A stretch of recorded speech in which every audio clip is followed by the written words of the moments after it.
Hey everybody, hope you are all doing well. I have audio? I don't know. Hey, welcome back. We had some really cool stuff drop this past day with John Hammond sharing the ClickGrab project and the new technique library. We'll dive into some of that and also share some other updates that I haven't really shared because I was waiting for John to get the deets out for the techniques. So first, I am just going to share the repo here. This is just mhaggis ClickGrab on Git. And obviously the biggest update was the technique library. John had a project called ClickFix Wiki, and that we just ported over to here. I'll share another video on some additional research I did to identify extra techniques. And I'll probably release the script I used for that so that folks can play with it and see what else they can find too. And so today, I'm going to actually dive into other updates as well. I added a couple new things. I met a new website called clickfix.carsondubdub.com. And Carson wrote this tool that allows for, I think he automates it, but the idea is that it allows for another way to track ClickFix domains, ClickFix Hunter here. And within it, he pulls out like the command line. He has all the different domains that he finds, which a lot of these are found. I believe he gets a lot of them from URL Scan and a few other sources, and then he puts them into the site here. Might be automated. I should have confirmed. But it's really cool because it actually shows you the before and after screenshots of, whether you're a robot or not. And so you can go through here. The nice part is he actually provides a gist right here. And the gist itself is right there. Yeah, you're looking at it. And yeah, he updates it here. So today's the 8th, and it was just updated. So probably one of the coolest things is I added his feed to ClickGrab. I added it a little while back, and as I was working on that, I found that there was a couple things. The way ClickGrab worked is it initially did decent for following the JS redirections, the 301s, but it wasn't that great at it. So I ended up fixing some of the redirecting based on some of the domains that he had in his list. And with that, I was able to follow some of the JS, which led, so it would be a compromised web server that had a JS redirect embedded somewhere in there. It looked very sketchy, and it would forward you off to the actual click fix or the fake CAPTCHA. But we weren't capturing that. And I had initially, way back in the day, had turned that off because it was really hard to follow. Anyway, I ended up finding that I ended up finding a way to get it to work. And then I found that I almost needed to almost fake the user agent because I found that if I clicked it in a browser, it worked. But if I did it automated through like Python or something, it would not work. It wouldn't follow the redirect. So I was like, there's got to be something. And if you have looked at some of the ClickFix or some of the ClickGrab reports, you'll notice that a lot of the HTML does browser checks, and they're looking for if you're legit or not, and not some automated scanner. So, as I mentioned, I did this the other day.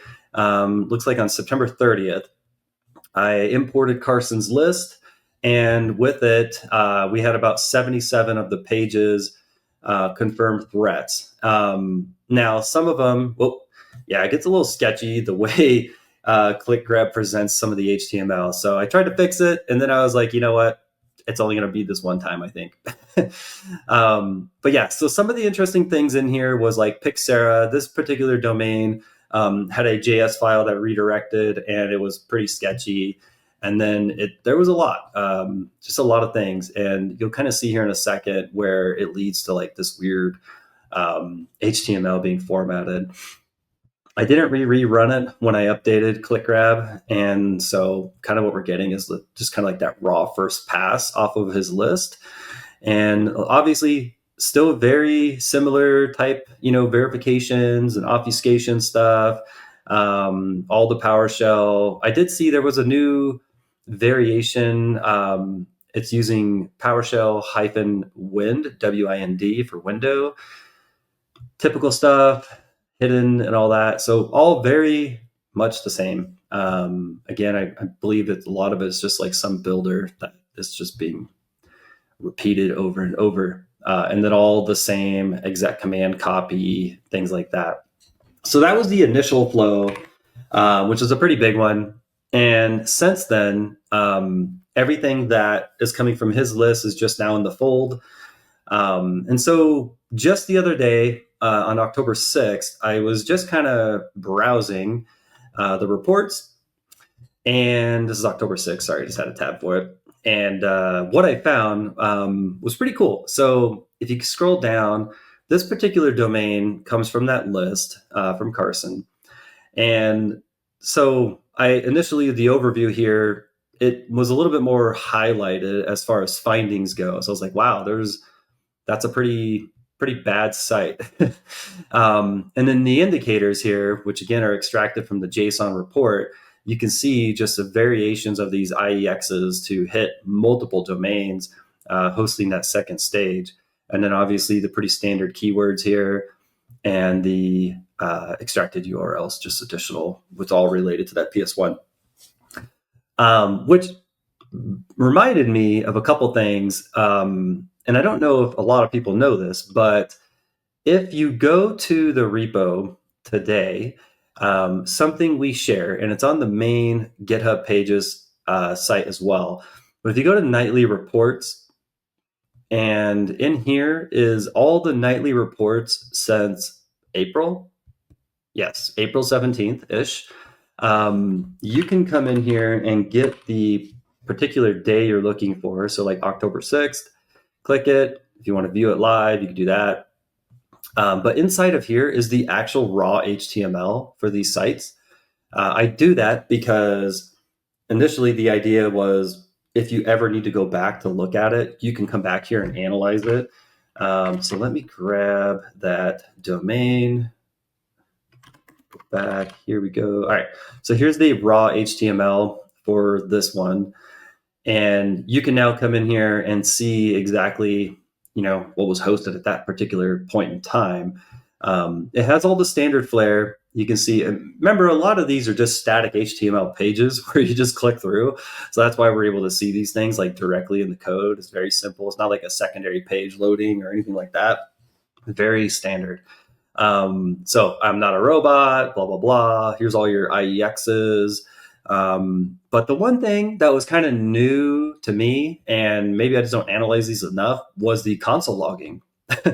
I thought that was kind of neat. What were they testing things, just validating that these work? Not sure. So I thought that was cool. Console logs on one of these sites.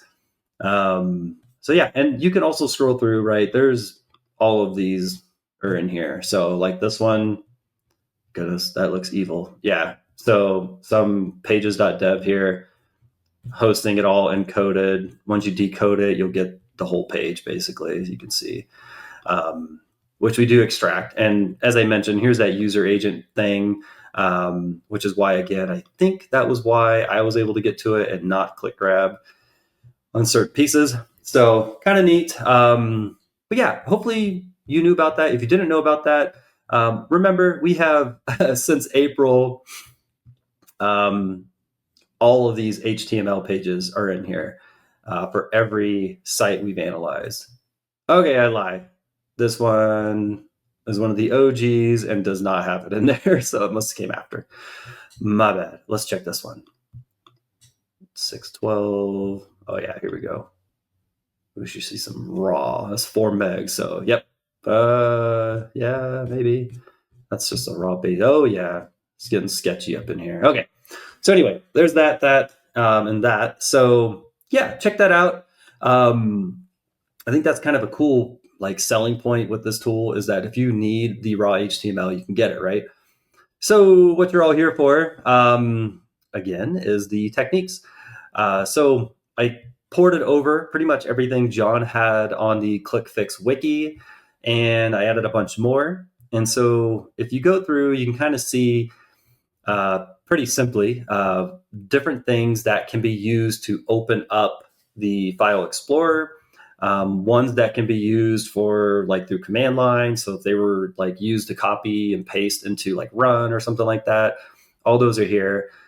The one thing that I was thinking about afterwards was like, it'd be cool to show like a screenshot on each one of these to show you like what they look like.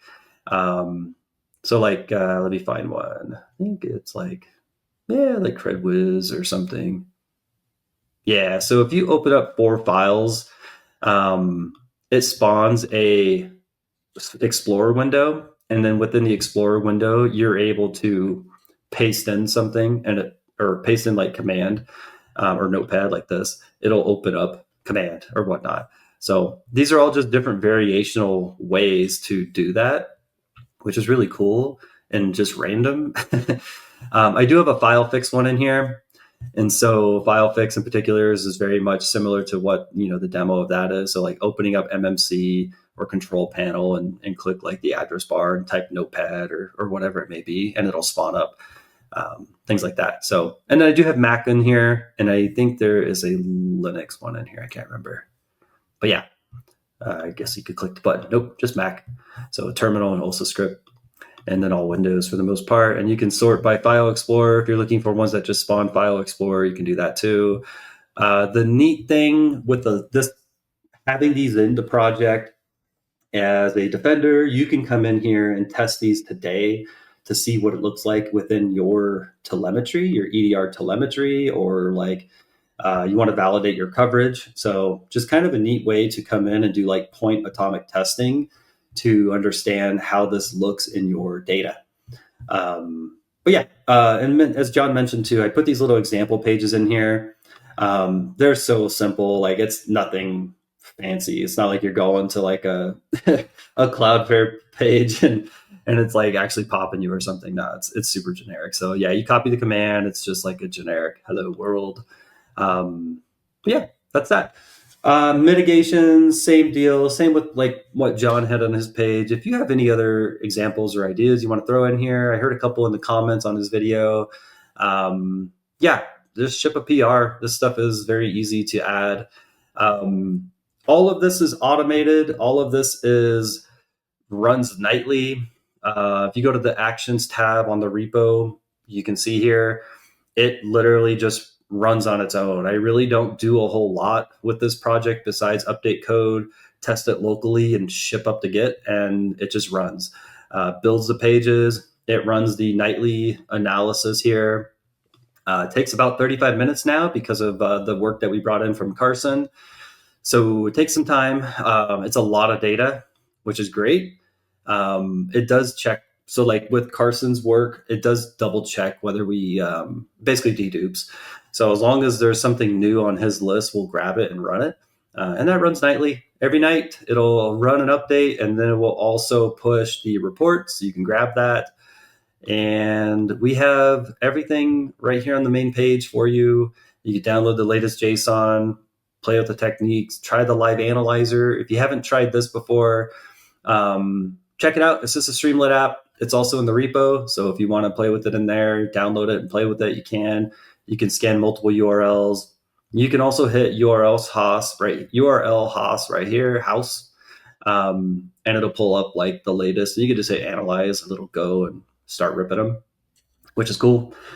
And our favorite one is blesseddayservices.org. That poor little site. It's just never going to get cleaned. Have a blessed day service. Blessed day. Anyway, that'll kick off, as you can see. If you haven't used this before, you should try it. It's actually pretty neat because once it runs, it'll give you the heat map. And you've probably seen the heat map on a couple of my videos now. But let this rumble through. And there's the heat map. And so this 93 IP looks sketch, has all kinds of interesting things, some JS redirects. So as I mentioned, I updated that. Hopefully it followed. We can click it. Let's find it. And yeah, we got some Cloudflare, all the things. Just, wow, there's a lot going on here. So I can't tell if this is going to be bad or good. That is one thing that's tricky, is that there is a little bit of additional of little bit extra false positiveness since I brought in the work from Carson. Some of those sites are like straight up sketch because they are more redirect heavy, which is it's tricky, but I don't know, doing the best we can with it, and I think it's working. I'm not sure what this one is today. Oh, can't clicky. Oh no. Okay, we're back. Looks like it's. Oh, I scrolled over and it freaked out. Okay, so I don't know. This one, it does look sketchy, but it might not be. Let's see, some redirecty things. I don't know. That doesn't seem too crazy to me. So I don't know. Click it and find out, right? Yeah, this one's the obvious one. You got your PowerShell, your script. Here's the decoded website. So it was all base 64, browser decodes, and then now you see everything, all those CAPTCHA stuff. Yeah, here it is, the images and stuff too. Press the Windows button, Control V, press enter. Verified. What was the command? It was PowerShell. Yeah, Win Mini. That's a newer-ish one. And then an encoded command. This guy. I don't think that one's active anymore. Let's see. Oh, might be. This, I don't know. It looks sketchy just because it's like static HTML. Oh, the default Apache server. So it probably has some, there's probably a URI. We just don't have it. All right, let's see. Low threat. Oh, yeah. This one. This is a good one. They're typical. I see HTA in here. Let's see. Let's go to PowerShell. Yep. Invoke web request. Download this from here. Download that from there. Sketch. Sketch or not. We should do a sketch or not episode. Java reader. Yeah. So I bet if we redirectly followed that, it would be sketch. So there's definitely not, it's not perfect, the redirecting piece. So got to fix that a little bit. Yeah, I bet you this one's another from Carson, maybe. And Zamil Group, detailed of this site. Oh yeah, there's that God procs thing, which would be under here. Yeah, that looks sketchy. So I don't know. Why don't we just copy it? Go here, paste it, YOLO. Failed to retrieve. Okay, so it's down. I think when the redirector hits it and it's down, it doesn't really tell you. So that makes sense now. So that's bad. That's good, bad. Bad, good. Whatever you want to call it. So yeah, hopefully you learned something new. We got our techniques in here now. We have redirector stuff better now, hopefully. Let me know if you play with it. We have some cool new stuff in here from Carson. Thank you, Carson. Yeah, give it a shot. Ship a PR if you find something interesting or you want to add something. That'd be great. And we'll catch up again. Have a great day. Talk to y'all later.